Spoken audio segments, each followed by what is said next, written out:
So, welcome everyone to today's Tissue Talks. The usual reminder to please post your questions using the Q&A feature, not the chat, but Q&A, and you can do it throughout the talk, and our speaker will then address as many questions as possible at the end. Today, we welcome Kent Leach from the University of California, Davis. Kent trained in chemical engineering, and he obtained his PhD degree in 2003 from the University of Oklahoma, and continued right away with a postdoctoral training in tissue engineering during the years 2003-2005 with David Mooney, who was also, you will remember, one of our speakers, and they were first at the University of Michigan and then later at Harvard University. Kent is today an endowed chair professor. He is a Lawrence Ellison Endowed Professor of Musculoskeletal Research, and he is also vice chair of research in the Department of Orthopedic Surgery. He is also professor of biomedical engineering at his university. His research has been focused for a long time on the area of cellular and tissue engineering, and it's highly translational in nature. If you look at their website, you will see that his research team is trying to seek to engineer functional replacements and temporary bridge tissues while also developing model systems and instructive biomaterials to study physiological and pathophysiological tissue formation. So this is another research group that's really nicely combining the translational studies that are aimed to eventually benefit patients with the development of high fidelity models that the community is using for research. These studies have been expanding from the areas of cartilage into the cardiovascular and neural tissues. Something very characteristic and maybe unique for their research is that they're applying transport principles to explain and quantitate the growth of engineered tissues, and also in the modeling of cancer in more recent years. The Leach lab has demonstrated advantages of this combinatorial approach to tissue formation, and they are trying to coordinate spatial and temporal presentation of cells, of signaling molecules, biomaterials, and mechanical stimulation. Professor Leach's work has been noticed, and as was his service to the community. So he received quite a few awards and recognitions. I will just mention a few. He's editor-in-chief of the Journal of Biomaterials Research. He has been elected to the American Institute for Medical and Biological Engineering. He's a fellow of the Biomedical Engineering Society, and he is program director of one of only 6 NIH-funded predoctoral training grants on musculoskeletal health. He's also part of his service is that he is one of the board directors of the Biomedical Engineering Society. And in addition, there is a very long list of teaching and mentorship awards at the UC Davis. Kent, we are delighted to have you here today, and you can now start your slides. Wonderful. Thank you so much, Gordana. I am really honored to be here today. I have been a fan of this webinar series since its genesis. I have enjoyed the numerous talks from experts around the field, and so I'm honored to get an opportunity to present today in this forum, and look forward to engaging those with questions as we move forward. So I want to tell you a little bit about some of the things that we're doing in my laboratory right now to design biomaterials to regulate inflammation and enhance tissue formation. Let's see here. There we go. My disclosures are pretty brief. I have no financial disclosures for this work, and I am the editor-in-chief of JBMR Part A, the oldest biomaterials research journal in the community, so please send your best papers. And then I also have to disclose that the last time I attempted to give this talk, I apparently broke the internet. There was a Zoom outage and I wasn't able to complete this talk at that time. So I'm grateful that the invitation was extended for me to repeat this talk in this presentation. Okay, so I want to set the stage. Our work is largely focused on combating musculoskeletal diseases. So musculoskeletal disorders are the second most common reason patients seek care in a primary care clinic. Almost 25% of people around the world suffer from some sort of musculoskeletal disorders. Importantly, this is true for 1 out of 2 people under the age of 18, but 3 out of 4 of persons over the age of 65. And importantly, despite this prevalence of musculoskeletal diseases around the world, these issues receive far less funding from the NIH than many other conditions. So we have to be thinking about how we combat these issues in creative ways and thinking about ways to apply these technologies that we're developing across many disorders. So in my laboratory, we work in a range of different areas to develop therapies for musculoskeletal tissue disorders. So for a long time, we've been thinking about ways to promote fracture repair, so that bone regeneration in the head and neck region, as well as in the appendicular skeleton. As you can see here, a bone that has progressed to a non-union despite having an intramedullary nail put through the diaphysis of this bony tissue. More recently, as Gordana mentioned, we've been thinking about ways to explore the stimuli that may promote the growth of tumors in the musculoskeletal system, as well as to regenerate the tissues after resection of these tumors. We have worked in the space of developing therapies for osteochondral defects and fabricating gradient hydrogels and gradient scaffolds, which I'll talk about a little bit today. And then we've also worked in the space of muscle repair, thinking about ways to promote vascularization and innervation by designing materials with different characteristics. And then a spinoff of that, which I won't talk about today, is some emerging interest in developing these platforms for cultivated meat. So, I want to emphasize, as I said, sort of in that second slide, about the number or the incidence of musculoskeletal disorders climbing as we age. 3 out of 4 of patients over the age of 65 with some sort of musculoskeletal disorder. This is a very significant problem for society. As we look forward to the year 2034, for the first time, there will be as many or slightly more adults, and they will outnumber children in the United States. And you can see as we flash forward further in the future, that delta becomes greater. So we really are thinking about a societal problem as we age and the frequency of these musculoskeletal disorders. There's a lot of different ways that surgeons have sought to address and treat musculoskeletal disorders. But as a tissue engineer, one of the things that we're especially excited about, among many others, is thinking about ways to utilize cells to rebuild tissues, or thinking about how to harness cells in situ to promote the repair of damaged tissues. There's a lot of different cells that we've worked with in my laboratory, but one that we have favored over the last couple decades has been these mesenchymal stromal cells, because they have such great potential in musculoskeletal repair. Obviously, they can be differentiated toward cells that are relevant in musculoskeletal repair, like bone and cartilage and fat. They secrete bioactive cytokines that promote angiogenesis and can modulate the inflammatory response locally. And then we have also shown that MSCs, like many other cells, secrete an extracellular matrix that can be engineered, can be decellularized, and used as platforms to transplant cells and guide cell behavior. But importantly, cells do not exist in isolation. They certainly don't thrive for therapeutic purposes on tissue culture plastic. In vivo, we know that cells exist in a niche. They interact with other cell types.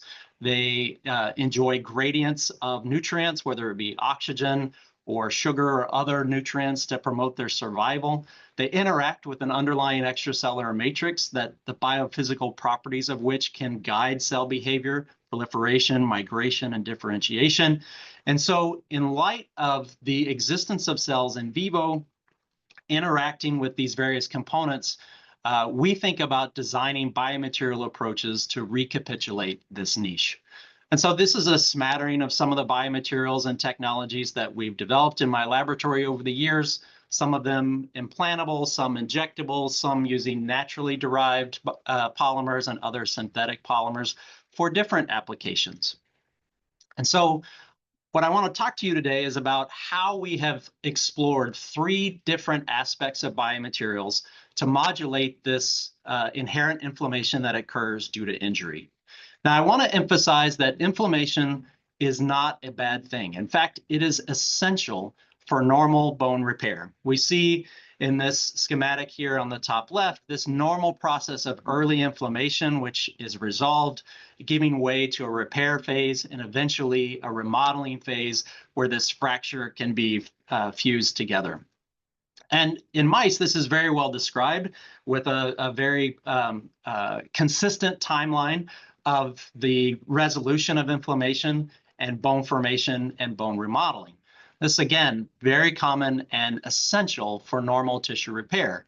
And through this process of inflammation, this is coordinated through the rise and fall of inflammatory cytokines like interleukin-1, interleukin-6, TNF-alpha, the stimulation of a number of innate immune cells, the polarization of monocytes to so-called pro-inflammatory M1 macrophages and more pro-regenerative M2-like macrophages.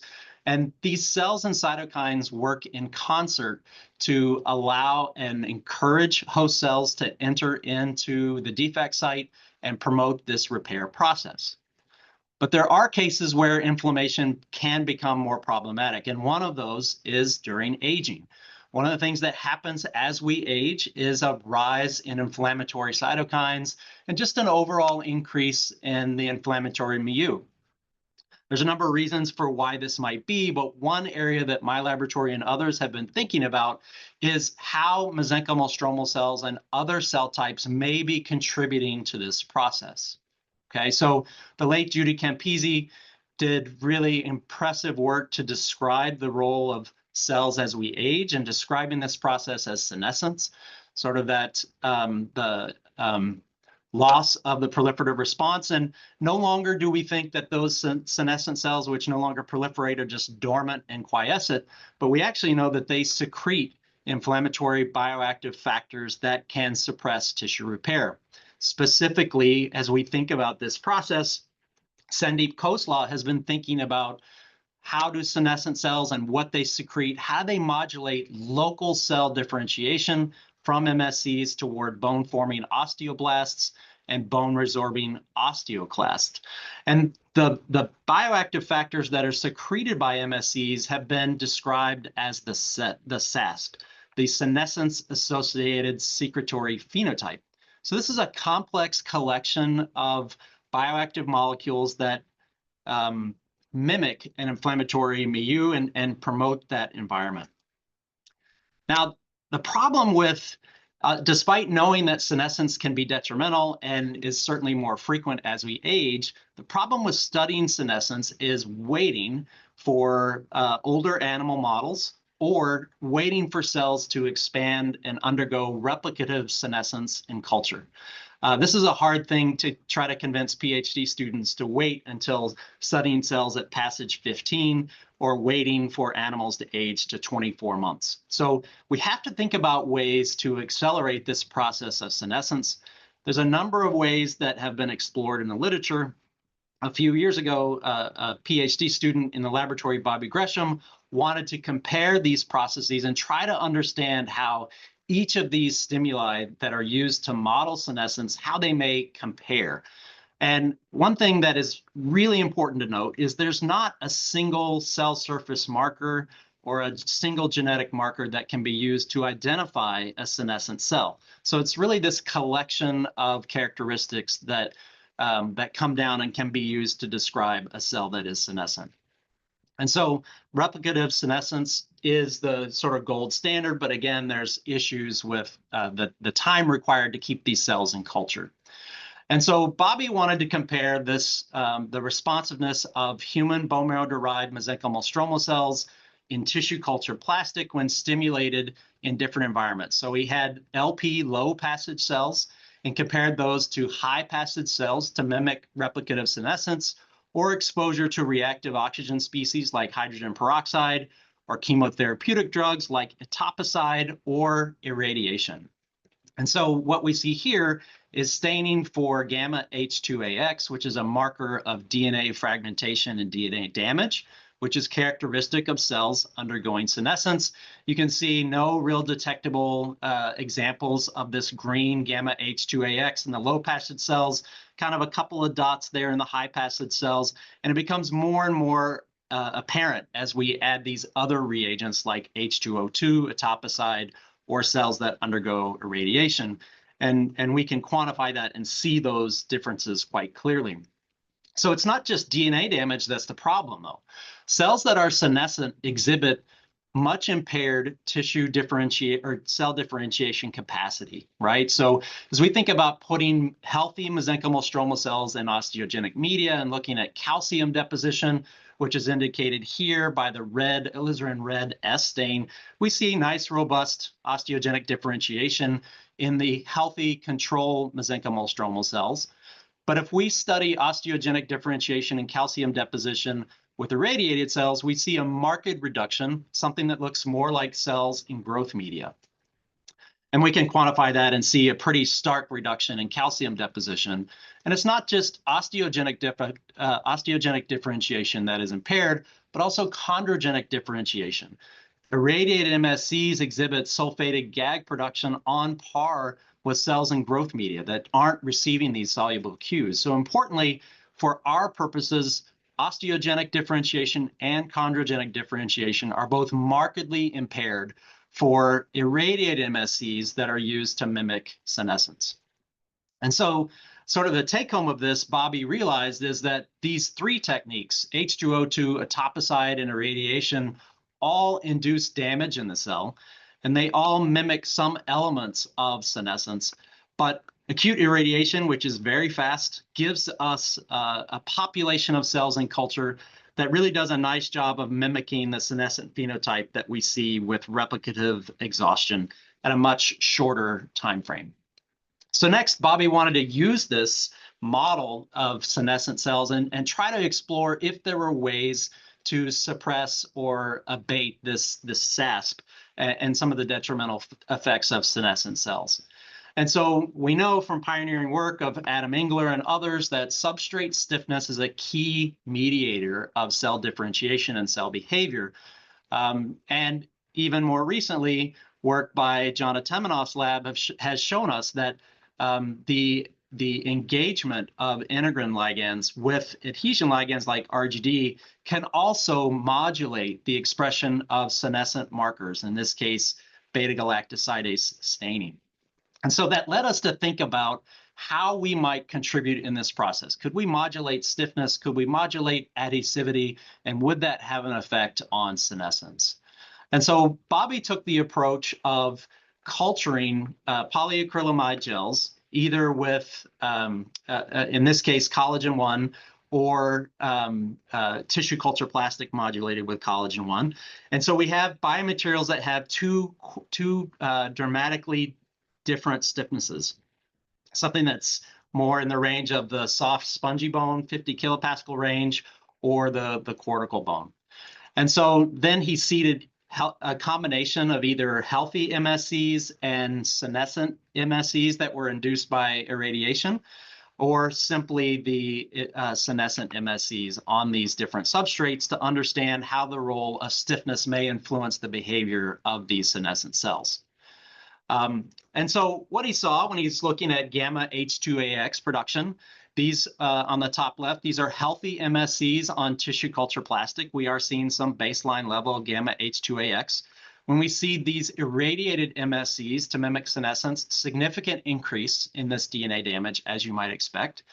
But if we see the co-culture of healthy and senescent cells, overall, a reduction in the gamma H2AX marker, perhaps not surprising because we're seeding fewer of these senescent cells overall. And that was on tissue culture plastic. But when we culture these cells on the more compliant 50 kilopascal polyacrylamide substrate, we noticed some pretty dramatic reductions in the expression of this DNA damage marker. And so we were excited by that, and we could quantify those differences simply by measuring the amount of area of this marker within the cell. When we look at other common markers of senescence, so maybe it's P16 or P21 gene expression or P21 protein expression within cells, we didn't appreciate dramatic differences in these different conditions, whether it's the stiffer tissue culture plastic or the more compliant 50 kilopascal substrate. So it's important to note, again, as I mentioned, there's not a single marker for senescent cells, but certainly the functional marker of senescent cells is the production of this SASP.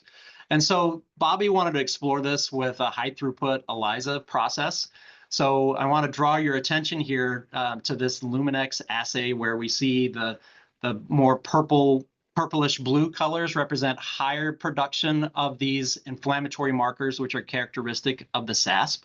And simply by putting these senescent cells on the more compliant substrate, we see a really dramatic reduction in the expression of pretty much all of these cytokines, which we were very pleased to see. When we combined our senescent cells with otherwise healthy cells, like you would see in vivo, because all the cells in a patient are not senescent, only about 10 to 12% typically may be senescent depending on age and disease state. We see overall a dramatic reduction in these markers of the SASP. And still, even though they're all lower, we still see a reduction even in concert with these otherwise healthy cells. So what this tells us is that substrate stiffness is one modulator that can suppress the SASP.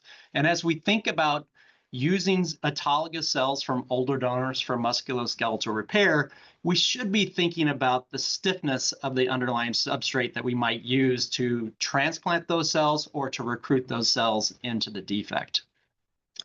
So in the next vignette, I'd like to talk with you about another indicator of inflammation that can impair tissue formation, and that's osteonecrosis of the jaw. So this is a very significant clinical problem for patients that have been treated with, say, bisphosphonates to disrupt bone homeostasis. So bisphosphonate use is very common as we age, especially in women, to slow down and shift the balance of bone remodeling by osteoclasts, effectively to stop that process and allow bone formation to stay static. But one downside of these bisphosphonates is that you can really start to see problems with the jaw if a patient has a dental procedure. So this is a very significant clinical problem because among those patients with osteonecrosis of the jaw, the outcome is pretty poor after 5 years if that resorption of bone is not efficiently stopped. And so we wanted to know what the role of the immune system might be in this process, and is this something that we could intervene with a tissue engineered approach? Okay, so there's a number of techniques that are studied in the literature to treat osteonecrosis of the jaw. So those include the development of novel drugs or biomaterials to plug the defect, or also cell delivery. But none of these have really resulted in anything that's clinically impactful so far. And I've already talked with you about our favoritism of MSCs and their potential. MSCs may have dual potential in a process like osteonecrosis because they could perhaps modulate the local immune system. And they also, if given the right cues, perhaps could be stimulated to undergo local osteogenic differentiation and bone repair. And so a recent DVM PhD student in the laboratory, Katie Griffin, undertook this process to try to understand how mesenchymal stromal cells might be tuned using local presentation of bioactive factors, perhaps to shift their emphasis toward a bone-forming phenotype. So we undertook this process. In collaboration with Jamal Lewis, now at the University of Florida, we sought to locally present immunomodulatory factors, which are known to regulate the polarization stage of innate immune cells like macrophages. So we studied the role of interleukin-4, PGE2, or interleukin-10. We encapsulated these factors in PLGA microspheres and loaded them into a GELMA hydrogel that could be used to transplant MSCs into this tissue defect. And we really wanted to see in a clinically relevant inflammatory microenvironment, when we stimulate this environment with TNF-alpha, would the presentation of these immunomodulatory factors promote osteogenesis and modulate the inflammatory microenvironment, and perhaps lead to improved bone repair in an in vivo model of osteonecrosis. And so initially we did a design of experiments approach to understand what the right doses of these bioactive factors might be. So in surveying the literature, we looked at anywhere between 0 and 100 nanograms per mil of interleukin-4 or interleukin-10, as well as 0 to 2 micrograms per mil of PGE2. We entrapped these drugs into the PLGA microspheres and looked at their capacity to stimulate osteogenesis and modulate macrophage phenotype. So I don't want to go into a ton of detail on this process. It did just come out last month in publication, so you can certainly look at that. I certainly don't want to diminish the amount of work that went into this process, but what Katie found was the magic formula to simultaneously promote osteogenesis of MSCs in an inflammatory environment and modulate macrophage phenotype was shown here. 100 nanograms per mil each of IL-10 and IL-4, and PGE2 was not essential in this process. And so in collaboration with Jamal, we made these microparticles loaded with IL-4 and IL-10. You can see that the microparticle diameter was pretty similar, regardless of which recombinant interleukin we loaded into these microparticles. Even the release rates were pretty similar. You can see that release is near complete, at about 4 to 5 days here. And so next, Katie wanted to understand in putting naive Sprague-Dawley rat MSCs in these hydrogels, would she see any sort of response in osteogenic response? And this is before the bioactive factors are released. So really just in this inflammatory milieu that's clinically relevant, how does that affect osteogenesis? And, we saw here, I apologize, I misspoke. These do include the immunomodulatory factors within the GELMA hydrogel. So you can see here in the presence of inflammation, there's sort of this baseline level of RUNX2, which is that early transcription factor for osteogenesis. In the presence of blank nanoparticles, no real change in RUNX2 expression, but in the presence of these immunomodulatory factors from being released from the microparticles, we do see this upregulation of RUNX2. We see similar behavior with an upregulation of type 1 collagen gene expression, although this was not statistically significant. And next, we wanted to see, even just between monolayer culture and 3D culture in the GELMA, how does this inflammatory microenvironment modulate osteogenesis? And you can see here the importance of studying cell behavior in a 3D microenvironment compared to 2D. So in this case, we're not yet presenting the immunomodulatory factors to the cells. We're just looking at RUNX2 expression of MSCs entrapped in GELMA here in panel C or in monolayer culture when stimulated with TNF-alpha in growth conditions or osteogenic conditions. And you can see here that the stimulation of cells with TNF-alpha upregulates the expression of RUNX2, whether it's in 2D or 3D culture. So that's sort of interesting that chronic inflammatory stimuli can upregulate early osteogenic markers. But we see that this behavior is perhaps even more pronounced with a later stage marker like type 1 collagen, where we're seeing this pretty substantial increase in gene expression in 3D culture, as in panel D, compared to 2D monolayer culture. We also see a stark difference in the production of these inflammatory factors as we shift from 2-dimensional to 3-dimensional culture. So I'll draw your attention here to this this column sort of in the middle that's bright yellow. Bright yellow indicates high production and high concentration of these inflammatory factors. If we flip over, when we put these cells in JELMA in the same conditions, pretty dramatic reduction in these inflammatory factors, just moving from monolayer culture to 3D culture. And again, the JELMA is much softer than the stiffer tissue culture plastic. So again, important to think about the environment that we're studying the behavior of these cells so that we can sort of move these towards something that's clinically relevant.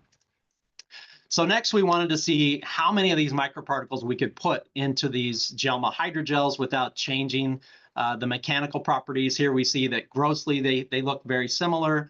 The storage moduli of these materials are very similar, even up to 20 milligrams per mil of these PLGA microparticles. But we were excited to see that we could detect increases in osteogenic markers, namely calcium by alizarin red S staining, as we load these hydrogels with the microparticles, and even further when they are in osteogenic media. So next, Katie wanted to see how these immunomodulatory factors might modulate macrophage phenotype when entrapped in these gelatin hydrogels. So quite simply, she entrapped IC21 murine macrophages in these JELMA hydrogels, allowed them in culture for 3 days, digested the hydrogels, and did flow cytometry to see how macrophage polarization may differ. And you can see here that the so-called pro-inflammatory M1 macrophages were relatively constant in this process, but there was a significant increase in the polarization of macrophages toward that pro-regenerative M2-like phenotype. So we were excited about that. Now we've got a formulation that both promotes osteogenesis and can promote the polarization of macrophages to that tissue reparative phenotype, all under inflammatory conditions. And so next, we translated these hydrogels into an established rat model of osteonecrosis of the jaw. You can see here in the middle what this defect looks like. Effectively, you're pulling a tooth.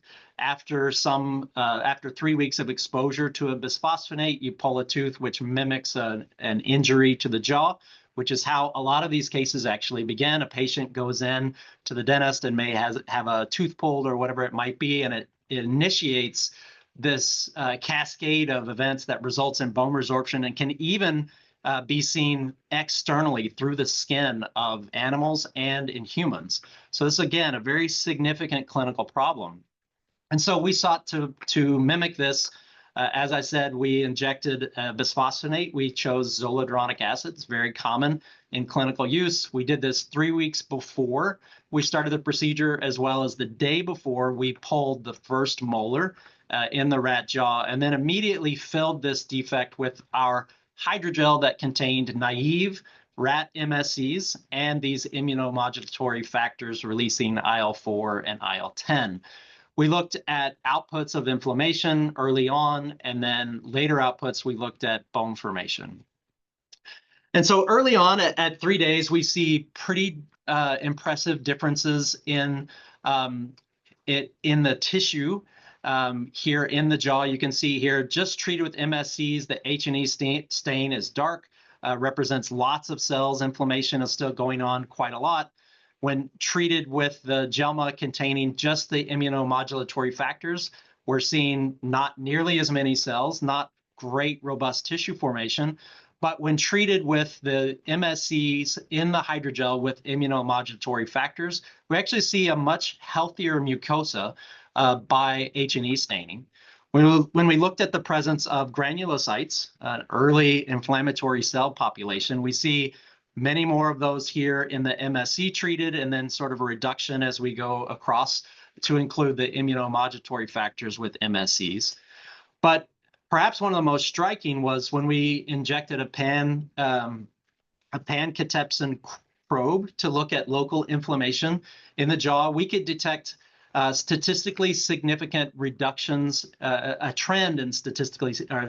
significant trend in the reductions of inflammation in this defect site early on. So we were excited that the presentation of this combinatorial presentation of MSCs with immunomodulatory factors could suppress early inflammation represented by non-invasive imaging as well as histology. So next, when we started looking at the mucosa and looking at bone formation, we could perceive differences across these animals as a function of treatment.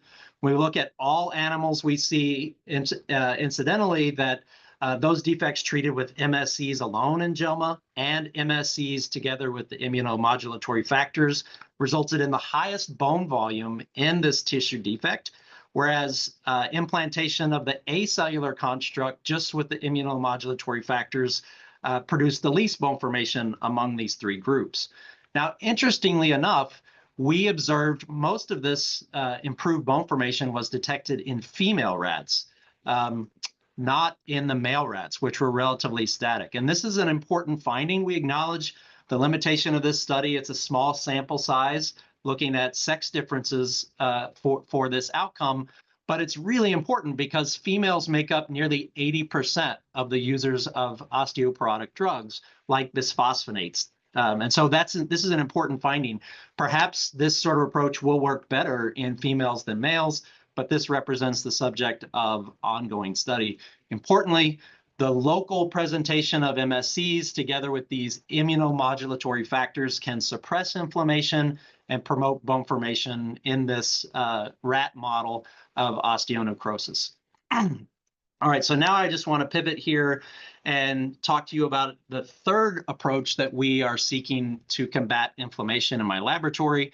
I've shown you that substrate stiffness is an important mediator of this process. I've shown you that local presentation of recombinant factors can also mediate this process. And so now I want to talk about how substrate morphology might also mediate this process. So the field of tissue engineering and biomaterials has become quite enamored with this use of granular hydrogels or microgels for a number of different reasons.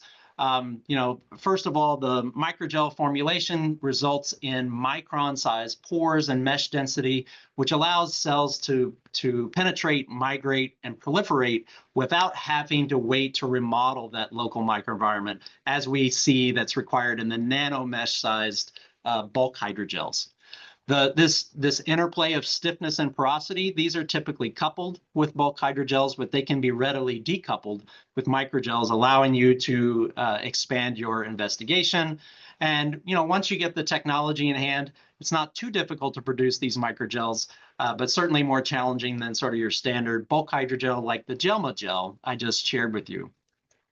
Now, the capacity of cells to proliferate and migrate has been shown quite definitively by many investigators in the field. I'd be remiss not to highlight the pioneering work of Don Griffin and Tatiana Segura that showed this quite definitively with their map gels. And you can see over time the invasion of, this is three different types of cells, invasion and proliferation, which is much better than seen in similar non-porous bulk hydrogels.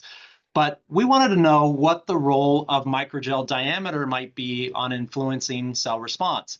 At the time, there was very little work in the field looking at studying different microgel diameters. Instead, these annealed microgel scaffolds were typically formed of sort of this standard size, and there wasn't much investigation of this.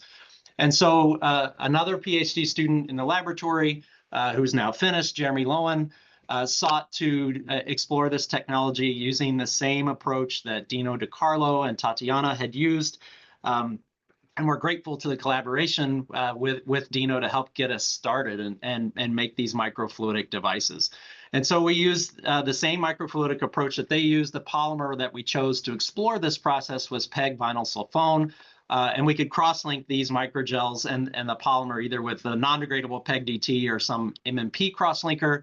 And of course, the great thing about this approach, very modular, very tunable. You can put different peptides on the surface to study the process that you're interested in. And so Jeremy made two microfluidic devices that resulted in microgels of pretty distinct diameters, either almost 50 microns or nearly 150 microns in diameter, and then could anneal these beads together with UV light, resulting in a construct of clinically relevant dimensions that could withstand some preliminary load as shown in that video. So first, Jeremy wanted to understand, as he put these different microgel beads together of the same size, how cells might spread and proliferate in these constructs. And so when loading an MSC spheroid into these microgels formed from either large diameter microgels or small diameter microgels, these were RGD modified polymers. And so you can see that the cells would spread and proliferate quite nicely. When quantifying these, we saw similar migration distance regardless of the diameter of the microgels that were used.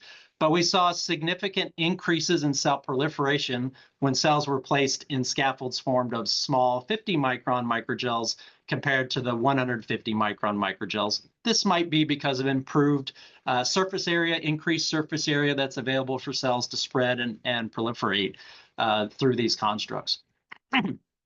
Next, Jeremy wanted to know how IC21 macrophages may respond in these microgels formed from small diameter microgels or large diameter microgels. And so these are initially non-polarized, sort of naive IC21 macrophages placed in these scaffolds. And you can see simply as a function of the diameter of the microgels used to make the scaffold, there was a significant reduction in the M1-like macrophages and a significant increase in the M2-like macrophages. And these behaviors were replicated when we polarized these macrophages with LPS. Don't know where the slide is going, but when we polarize the cells with LPS to induce them, we see a slight, although not as pronounced, reduction in the M1 phenotype and still an increase in the M2-like macrophages within these scaffolds as a function of the diameter of the microgels used to form this annealed construct. In vivo, we looked at the ability of cells to invade these constructs as a function of the diameter of the microgels. And so we filled a PDMS mold that was only open on one side with these microgels. We annealed them with UV light, and we implanted them on the fascia in the backs of rodents and looked at cell invasion from that underlying fascia to the other side of the scaffold. And you can see the underlying fascia is here on the bottom of the H&E image. So we have two images here, H&E and Masson's trichrome for collagen. And you can appreciate that in the scaffolds formed from smaller microgels, there's dense tissue that's formed right there at the fascia, and perhaps incomplete, although there is some migration, but incomplete cell migration all the way to the other side. Whereas we do see better cell migration in those scaffolds formed from large microgels. And this could be because in the small microgels, perhaps this dense tissue that we're seeing at the beginning may be impeding cell invasion and migration. Certainly a topic for further exploration, but we were excited to see that there was no apparent fibrotic response in this case. When we looked at macrophage phenotype within these tissues upon explantation, we saw results that mirrored what we saw in vitro, although not quite as pronounced. We saw, much like in vitro, we saw a greater percentage of the pro-regenerative M2 phenotype in those scaffolds made with large microgels, and fewer of the pro-inflammatory M1-like macrophages, again, in the large microgels. So we were excited to say, simply by controlling the diameter of these scaffolds and the resulting interstitial space that is formed in these annealed scaffolds, this can influence the phenotype of these innate inflammatory cells, which certainly would have a big effect in other downstream processes of tissue repair. And so just in my last couple minutes, I wanted to show you another example where we've used this same technology in a condition that is characterized by inflammation, and that's in cartilage damage and the need for osteochondral tissue replacements. And this is a very challenging problem in the field because we have tissues of very different etiologies, very different stiffnesses. Even collagen alignment is really quite different as we look as a gradient from collagen down to the subchondral bone in this illustration. And so Jeremy wanted to adapt these technologies and make microgels that could present instructive cues from these microgels in a granular bilayered fashion. So we would have a contiguous structure that wouldn't have dramatic differences in mechanical properties and perhaps could be used as an osteochondral defect. So he did this by making chondrogenic microgels. So he did this by decorating the surface with a incoherent mimetic HABD peptide, or he made pro-osteogenic microgels achieved by decorating with an RGD peptide and a BMP2 knuckle peptide, DWEVA. So he did some painstaking experiments to make sure that he could have mechanical properties that were the same with or without the peptide, and then tune these materials that have similar initial diameters, such that when he annealed them together, there were initially no differences in the interstitial space. And so first I want to show you for these prochondrogenic microgels. Again, these are softer because cartilage enjoys a softer microenvironment for chondrogenic differentiation. They're softer and decorated with the HAVD peptide. We cultured these annealed microgel scaffolds in chondrogenic media for 3 weeks and looked at markers of chondrogenesis like glycosaminoglycan formation. And we see that in the microgel-based scaffold, a significant increase in GAG content compared to the similar bulk PEG-based hydrogel or a microgel-based scaffold that had a scrambled HAVD peptide. And this is really visible by these Alcium blue stains, where you can see Alcium blue nicely distributed through this microgel platform around the white spaces, which are where the microgels were before. We see very little GAG staining in the bulk gel, just because it's hard for the cells to move and remodel this microenvironment and deposit this matrix. We performed similar experiments by making these pro-osteogenic gels, which initially were stiffer, again, decorated with the BMP2 knuckle peptide and RGD, cultured in osteogenic media for 3 weeks. And we looked at early and later markers of osteogenesis, early markers like alkaline phosphatase activity, and later markers like calcium. Now, interestingly enough, we did not see a significant upregulation in calcium in these microgel-based scaffolds compared to even just the bulk scaffold. But when we do immunostaining for osteocalcin, we see much better distribution of this intermediate marker of osteogenic differentiation in the microgel scaffold compared to the bulk scaffold. So it might be that the calcium that's being secreted is not able to be retained in this microgel scaffold, at least in vitro. We looked at the behavior of this bilayer scaffold, where we made 2 layers, a prochondrogenic and a pro-osteogenic layer, layered them on top, annealed them with UV light. And like in the previous vignette, we implanted them in the rodent and looked at tissue formation. You can see that on the weaker microgels that make up the prochondrogenic side, those microgels are becoming compressed. The cells that invade are able to deform these microgels. And we also see the expression of DLX5 in these microgels on the pro-osteogenic side. And this is a human-specific osteogenic marker. And so we were excited to see that this persistence of an osteogenic phenotype when these constructs are seeded with MSCs could be seen on that osteogenic side. We didn't see DLX5 on the cartilage side. And then finally, in vitro, we wanted to see changes in gene expression as a function of where cells may be residing in this bilayer construct. So again, we have our pro-chondrogenic microgels on the bottom, the pro-osteogenic microgels on the top.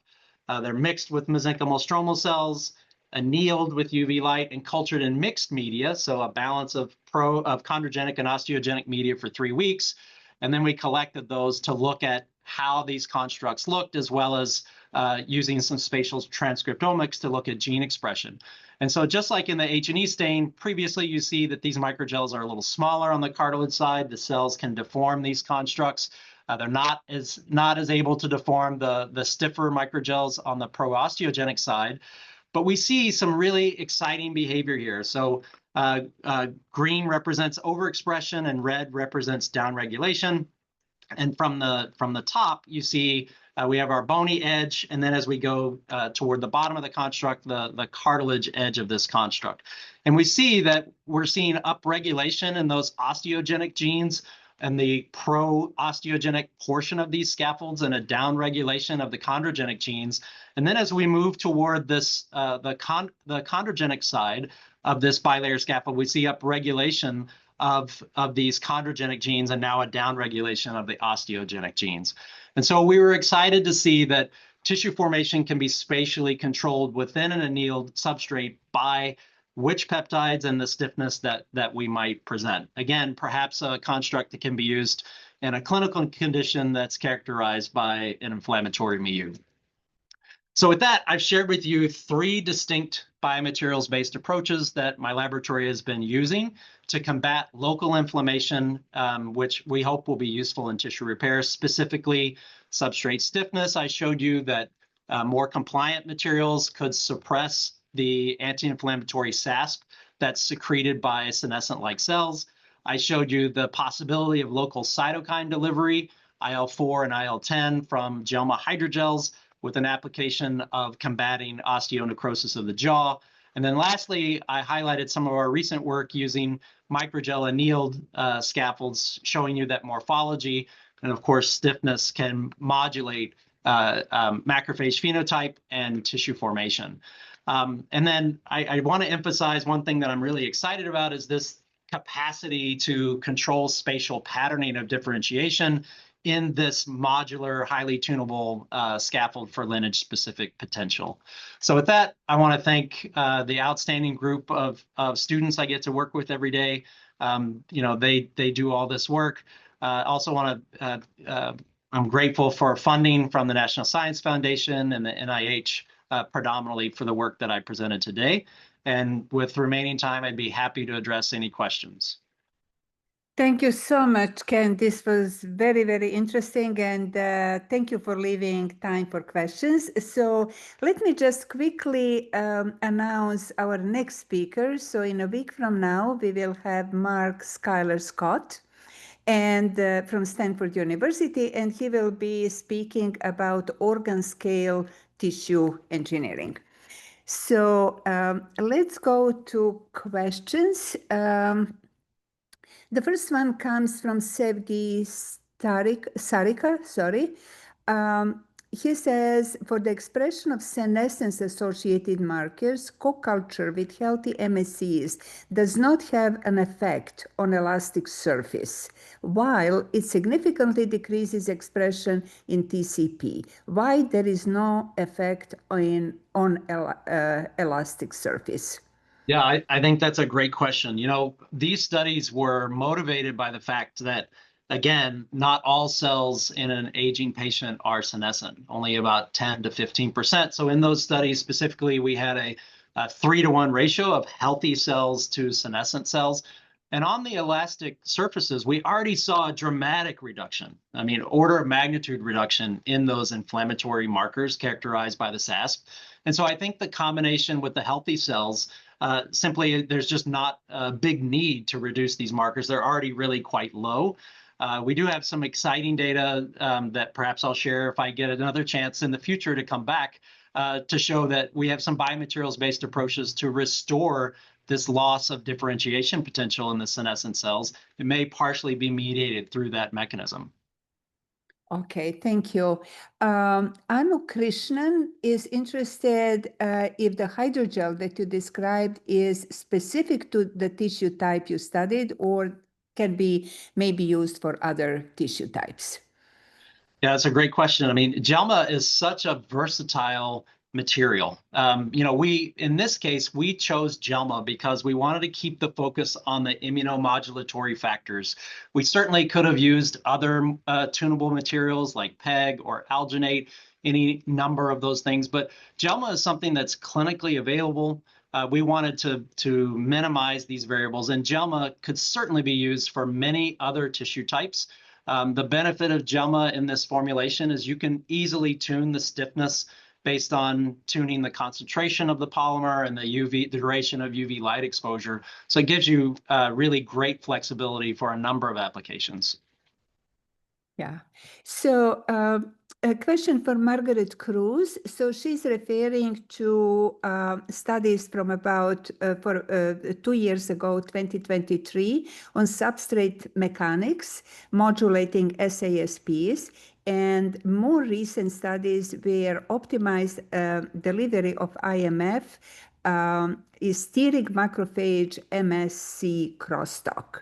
So the question is, how do you see mechanical cues and immunomodulatory factors interacting with each other? And then like like a related question is, could a similar framework be used to co-optimize scaffold stiffness and cytokine delivery to find combinations with therapeutic potential? It's a big question, but I think it's a good opportunity to somehow, recap what you told us in the context of interactive effects of the two groups of factors. Yeah, I mean, I think that's such an important question. This interplay between mechanical cues and immunomodulation. This is a very hot area in our field. In biomaterial science, we have the capacity to regulate the mechanical cues. We can make materials weaker.